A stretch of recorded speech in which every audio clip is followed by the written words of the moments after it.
Assalomu alaykum va rahmatullohi va barakatuh. Aziz tinglovchilar, sizlar bilan bugun Muxlisaxon, ya'ni Zefiraning Mangu Zulmat yoxud Isalde hikoyasini tinglaymiz. Bismillah. Isaldening dars mashg'ulotlari bugun kech tugadi. Atrofga qorong'u tushgan Isaldening qalbi nimadandir g'ash edi. U dugonalari Ariye va Selene bilan uyga yo'l oldi. Ariyening uyi yaqin. Ular bilan xayrlashib kirib ketdi. Selene va Isalde odamlar unchalik gavjun bo'lmagan yo'lda yolg'iz ketishardi. To'satdan ortlaridan qattiq kulgi ovozi eshitildi. Ikkisi ham ortlariga burilib qarashdi. Ko'chaning boshida bir-biri bilan g'alati hazil qilib kelayotgan yigitlarni ko'rishib qadamlarini tezlashtirdi. Mana nihoyat Selene ham uyi joylashgan ko'chaga burildi. Isalde yolg'iz qoldi. Yanada tezroq yurdi. Negadir ortlaridagi yigitlar hali ham kelishardi. Isalde o'ziga o'zi shunchaki uyi shu atrofda deb tasalli berdi. Ammo yigitlar bir necha burilishdan o'tibdiki, Isaldening ortidan qolmadi. Isalde titray boshladi. Agar ular menga yetib olishsa nima bo'ladi? Niyatlari nima ekan deb o'yladi. Yana bir burilishdagi ko'cha, ammo bu ko'cha xilvatroq, chiroqlari o'chgan edi. Uyi esa shu ko'chadan o'tadigan tarafda. Isalde tavakkal qila olmadi. Shahar ichkarisiga olib chiqadigan yo'ldan yurdi. U unga notanish bo'lgan ko'chalardan yura boshladi. U adashgan bo'lsa-da davom etdi. Yigitlar esa endi unga yetay deb qolganda Isaldening yuragi tez urar, dili esa qorong'u, tumandanda qorong'u edi. Ular aniq meni o'g'irlab ketadi, yugurishim kerak deb yugurib ketdi. Yigitlar ham yugurdi. Isalde ortiga qarab unga bostirib kelayotgan yigitlarning dahshatidan baqirib yubordi. Hech kimga, hech nimaga qaramay yugurdi. Charchadi. O'pkasi portlab ketgudek nafas oldi. Yo'l chetidan burilib markaziy shifoxonaga duch keldi. O'ylab o'tirmay ortga bir qarab shifoxonaga otilib kirdi. Ichkarida to'g'ri kelgan tarafga yugurdi. Nihoyat oq xalatli, o'rta yoshli erkakni uchratdi. Hovliqib gapirdi. Oshqozonim og'riyapti, iltimos, iltimos. Doktor uni tekshiruv xonasiga olib keldi. Eshik yopildi. Isalde doktorning oyoqlariga yiqilgancha tiz cho'kdi. Yordam bering, iltimos. Ko'zlar ko'zlarga to'qnashdi. Isalde umid bilan doktorga qaradi. Doktor esa tasalli beruvchi ko'zlari bilan Isaldega tikildi. Oynadan o'sha yigitlarning yon atrofga qarab kelayotgani ko'rindi. Isalde qotib qoldi. Dahshatga tushdi. Eshikni ochib boshqa tarafga yugurdi. Zinapoyadan ko'tarildi. Panjaraga qo'li ilinib achishdi. Isalde to'g'ridagi eshikni ochib kirdi. Ichkarida kompyuterda ishlayotgan yigitga ko'zi tushdi. Menga yordam bering. Ortimdan quvlab kelishyapti. Yigit ishini to'xtatdi. Isaldega qanday yordam kerak deganday tikildi. Ammo o'rnidan turmadi. Isalde uning stoli tagiga berkindi. Shu payt eshik ochilib ikki yigit kirib keldi. Hamma yoqni diqqat bilan qaradi. Isalde yashiringan stol yaqiniga qora shimli, qora krasovkali odam keldi. Egilib qaradi. Isalde qo'rqqandan baqirdi. Yordam bering, yordam! Yigitlar qizni olib ketdi. Kompyuterda ishlayotgan yigit shunchaki tomosha qilib turdi xolos. Isalde tipirchilab o'ziga suykalayotgan yigitning qo'lidan chiqib ketdi. Endi nafrat unga kuch berdi. Shifoxonadan otilib ko'chaga chiqdi. Ko'chada odamlar bor, yordam beradi deb o'ylagandi. Odamlar yo'q edi. Ko'cha chetidan yugurib ketayotganda orqa tomondan boshiga katta tosh urildi. Isalde yerga yiqildi. Ammo taxminan 7 metr narida qishki bosh kiyim kiygan, sigareta tutatib, unga qarab turgan cholni ko'rdi. Yordam dedi u zo'rg'a gapirdi. Yigitlar uni ko'tarib olib ketdi. To'liq hushdan ayrilmagan qiz kuch to'plab yigitni bo'ynidan tishlab yana qochdi. Bu safar bozor tarafga ketdi. Rastalar orasida yugurdi. Ortiq kuchi qolmadi. Nafasi shunchalik og'ir ediki, butun tanasi zirqirab og'rirdi. Yigitlar atrofda ko'rindi. Isalde qo'rqib ketdi. Matolar orasidan ularni kuzatdi. Shu payt orqadan bir qo'l Isaldening yelkasiga tushdi. Ikkinchi qo'l og'zini berkitdi. Bu kuchli qo'llar Isaldeni chetga oldi. U ko'zlarini katta-katta ochib qaraganda qora kepkali yigitni ko'rdi. Jim deya ishora qildi u. Isalde bir muddat qimir etmadi. Uni izlagan yigitlar nari ketdi. Baquvvat qo'lli yigit Isaldedan qo'llarini oldi. Boshqa yolg'iz yurma dedi u. Isaldening ko'zlari cho'kdi. Shu payt hushini butkul yo'qotdi. Ertalab quyosh nurlari xonani yoritib Isaldeni yuziga tushdi. Sekin ko'zlarini ochdi. O'z uyi, o'z xonasida edi u. Atrofga qaradi. Har doimgidek tong odatdagidan-da farq qilmaydi. Yana bir kun edi. Isalde uyqudan uyg'onganda demak bu tush ekanda deb o'yladi. O'rnidan turdi. Yuz qo'lni yuvdi. Men oxirgi paytlarda juda ko'p dars qildim. Charchagan bo'lsam kerak deb o'yladi. Soatga qaradi. Dars boshlanishiga oz vaqt qolgandi. Shoshilgancha kiyimini almashtirib, nonushta qilmasdan o'qishga yo'l oldi. Uy eshigidan chiqar-chiqmas oyisi Mariya xonimga duch keldi. Isalde, ketyapsanmi? Nonushta qildingmi? Yo'q, juda shoshilyapman. O'sha yerda nimadir yeyman. Mayli, unda kech qolma. Kech qolish? Ko'rgan tushimdan keyin hech qachon kech qolmasam kerak, dedi u o'z-o'ziga shivirlab. U yo'l bo'yi atrofga alanglab ketdi. Kimdir uni kuzatishdan xavotir olardi. Nihoyat manziliga yetib keldi. Ariya va Seleneni uchratdi. Biroz ko'ngli yorishdi. Mana dars boshlandi. Har doim eng a'lochilardan bo'lgan Isalde bugun oxirgi partada jimgina parishon xotir o'tirardi. Isalde. Nima? Ha, eshitaman. Senga nima bo'ldi? Ariya, bilasanmi? Haligi biroz boshim og'riyapti. Ha, shunga darsga javob bergin kelmayotgan ekanda. Unda yur, shifokor xonasiga boramiz. Ariya shunday deb o'qituvchidan ruxsat so'rab Isaldeni shifokor xonasiga olib bordi. Oppoq xalat kiygan maktab tibbiyot xodimi xonasida bir nimalarni yozib o'tirgan edi. Xonasi eshigi taqillab Isalde kirib keldi. Kechirasiz, mumkinmi? Ha, albatta. Ahvolingiz yaxshimi? Ha, biroz boshim og'riyapti. Biror dori berasizmi degandim. Isalde shunday dedi. Qo'llari titrar. O'zi esa nigohini turli tomonga qaratardi. Doktor unga dori berdi. Isalde uni qabul qilib chiqib ketdi. Yana darsga qaytdi. Nimadir tashqarida qattiq ovoz eshitardi. Xuddi bir ulkan narsa yerga tushib ketgandek edi. Isalde ovozdan qo'rqib ketdi. O'rnidan turib eshikka qaradi. Ammo o'quvchilar jimjit edi. Odatda ular bunga qiziqishib yugurib borar, uni nima ekanligini bilishi kerak edi-ku. Nega hamma jim deb o'yladi Isalde. Isalde, nima gap?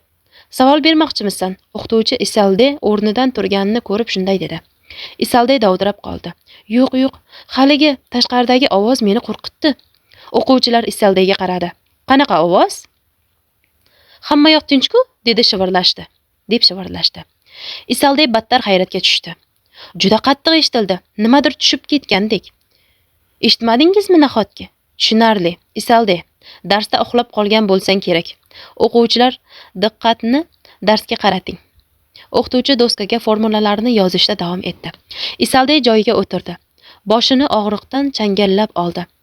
Hatto sochlari to'zib ketgandi. Nihoyat dars tugadi. Uyga qaytish vaqti keldi. Isalde sumkasini olib chiqib ketdi. Selene va Ariya unga yetib oldi. Nega bizni kutmayapsan? Axir doim birga ketamiz-ku. Yoki bizdan xafa bo'ldingmi? Yo'q, shunchaki o'zim. Ortiq gapirmadi. Selene va Ariya yo'l bo'yi suhbatlashib keldi. Isalde esa hamon jim. Uyga kelganda ham oila a'zolariga hech nima demadi. Xonasiga kirib ichkarisidan qulfladi. Endigina sumkasini qo'yib oyna qarshisiga o'tirgandiki, eshik qattiq taqillay boshladi. Isalde sekin yurib ochmoqchi bo'ldi, ammo taqillash eshikni buzib yuborgudek edi. Isalde qo'rqib ketdi. Bir amallab eshikni sekin ochishga jur'at topdi, ammo hech kim yo'q edi. Isalde atrofga qaradi. Zinadan pastga tushdi. Hech kim yo'q. Meni kim chaqirdi? Axir eshik juda qattiq taqilladi-ku. U bir joyda qotib turardi. Isolde darsdan keldingmi? Bugungi kuning qanday o'tdi? Oyisi uy yumushlarini bajarayotgan edi. Ha, keldim. Men kiyimimni almashtiraman. Yaxshi. Qorning ochmi? Yo'q. Isolde xonasiga qaytdi. Tun bo'yi uxlay olmadi. Ertalab ko'z atroflari qoraygan holda maktabga ketdi. Yo'lda hamma narsa uni asabiylashtirardi. Mashina ovozlari, bir-biri bilan gaplashib ketayotgan bolalar, hatto yo'l chetida ertalabki badan tarbiya uchun yugurib ketayotgan yigit ham hammasi uni asabiylashtirardi. Tobora jimjitlikka oshiq bo'laverardi. Odamlarni suymas, darsga esa umuman ishtiyoqi yo'q edi.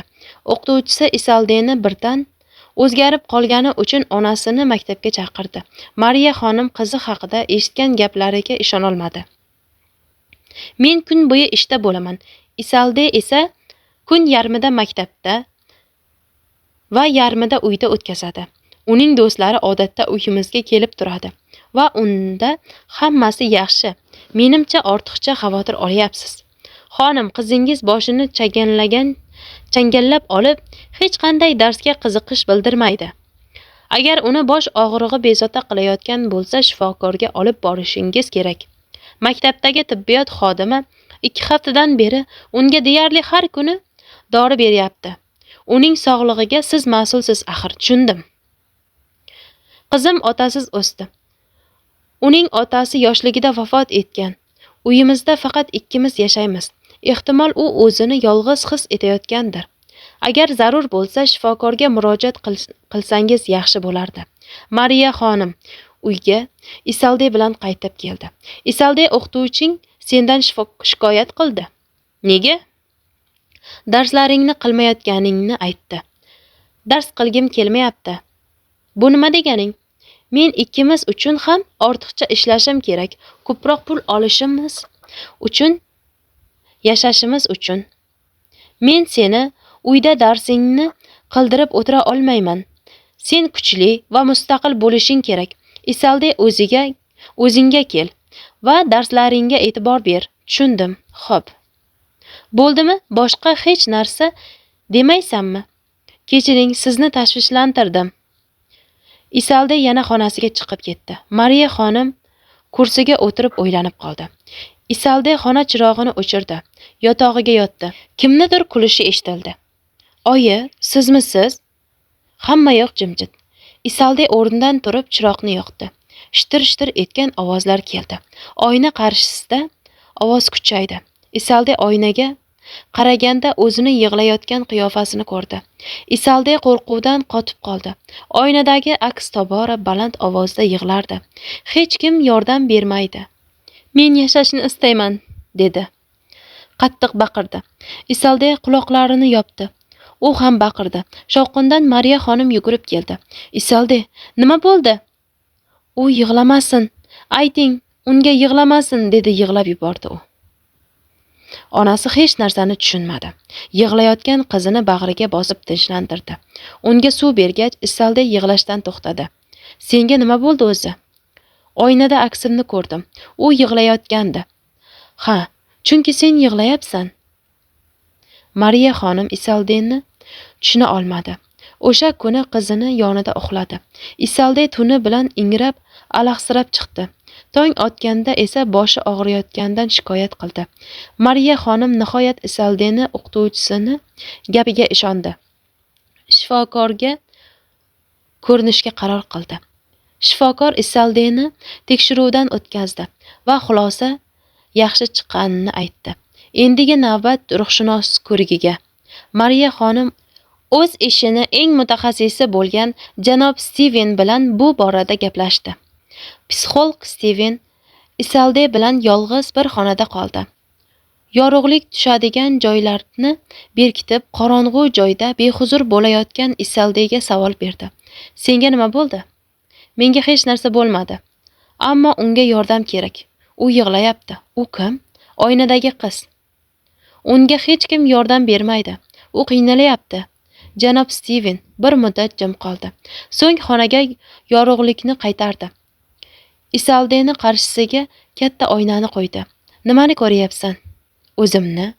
Sen aytgan qiz qayerda? U kelmadi. U kelmagan. U meni xonamda. Suhbat shu yerda tugadi. Janob Stiven endi Mariya xonim bilan xonasida gaplashyapti. Isolde esa tashqarida. Mariya xonim, qizingizni ahvoli qo'rqamanki yaxshi emas. U qandaydir qiz yig'lab yordam so'rayotganini aytdi. Ha, menga ham kecha u qiz o'zi ekanini aytdi. Xulosa qilsak, Isoldeni ahvoli ichkaridan yomon. Yig'layotgan qiz uni o'zi. Yomoni esa u o'zini xuddi boshqa insondek qabul qilyapti. Shaxsiyati ikkiga bo'linib qolgan. Buning sababini aniqlasak, u tezda tuzaladi. Men buni bilmayman. Nega u o'zgarib qoldi? Yaxshi. Unda hozircha haftada 2 marta uni yonimga olib keling. Doktor Stiven Isoldega tinchlantiruvchi dorilar yozib berdi. Isolde birinchi haftadan so'ng maktabga bordi. Endi hammasi yaxshi. Doktor yozib bergan dorilar ancha samara bergandi. Odatdagidek do'stlari bilan muloqotga kirishdi. Do'stlarga ham e'tibor bera boshladi. Kitobdagi qoidani daftarga yozib o'tirganda shu ovozni eshitdi. Yordam ber, iltimos, yordam ber. Isolde atrofga qaradi. Hech kimni ko'rmadi. Sinfda dars bo'layotganiga qaramay tashqariga chiqdi. Eshikdan chiqayotganda yig'layotgan o'z qiyofasini ko'rdi. Yana sen? Menga yordam ber. Menga hech kim yordam bermayapti. Isolde 2 quloqini yopdi. Sinfga qaytib kirdi. Shoshganicha dorilarini suvsiz qabul qildi. Tashqaridagi qichqiriq davom etardi. Isolde tinchlana olmadi. Qo'rquvdan butun tanasi titrardi. O'qituvchisi uni ahvolini ko'rib yaqiniga keldi. Ahvoling yaxshimi? Uni to'xtating, qichqirishni bas qilsin. Kimni? O'quvchilar kulib yuborishdi. Ustoz, u aqldan ozgan. Tinchlaning bolalar. Isolde sumkasini olib yig'lab chiqib ketdi. Yo'l bo'yidagi bekat o'tirg'ichiga o'tirdi. Biroz qovog'i solingan, endigina ko'z yoshlari qurigan edi. Yonida kichkina qizcha qizil shar o'ynab o'tirardi.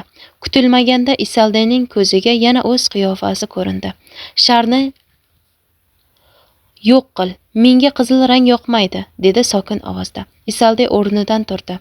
Qizcha qarshisiga keldi. Qo'lidan sharni yulib oldi. Barmoqlari bilan sharni qattiq siqib yubordi. Qizcha yig'lab yubordi. Isolde ko'rgan qiz xandon otib qo'rqinchli bo'ldi. Isolde ham jilmaydi. Qizchaning onasi kelib g'alati qizning oldidan qizini olib ketdi. Isolde o'zidan qo'rqadigan odamlardan kuch oladigandek edi. U uyga qaytdi. Orni qarshisiga o'tirdi. Yana u ko'rindi. Ko'rdingmi? Sen menga yordam bersang, men ham senga yordam beraman. Shifokor bergan dorilarni qabul qilma va men doim yoningda bo'laman. Meni Mira deb chaqir. Mira? Isolde jim qoldi. Mira ko'zgudan qo'lini uzatdi. Isolde qo'llarini Miraga uzatdi. Shu payt xona eshigi taqilladi. Mira qo'rqib ketdi. Ochma. Eshikni ochma. Qulflab qo'y. U meni onam. U meni yomon ko'radi. Hamma meni yomon ko'radi. Mira shunday deb qattiq qichqirdi. Isolde quloqlarini yopdi. Ko'zlarini chirt yumdi. To'satdan ko'zguchil parchin bo'ldi. Mariya xonim qo'shimcha kalit bilan xona eshigini ochdi.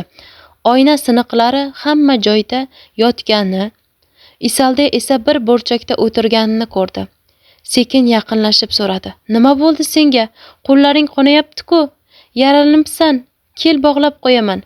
Yo'q, siz Mirani yomon ko'rasiz. Mirani? Ha, u ko'zgudagi yig'layotgan qiz.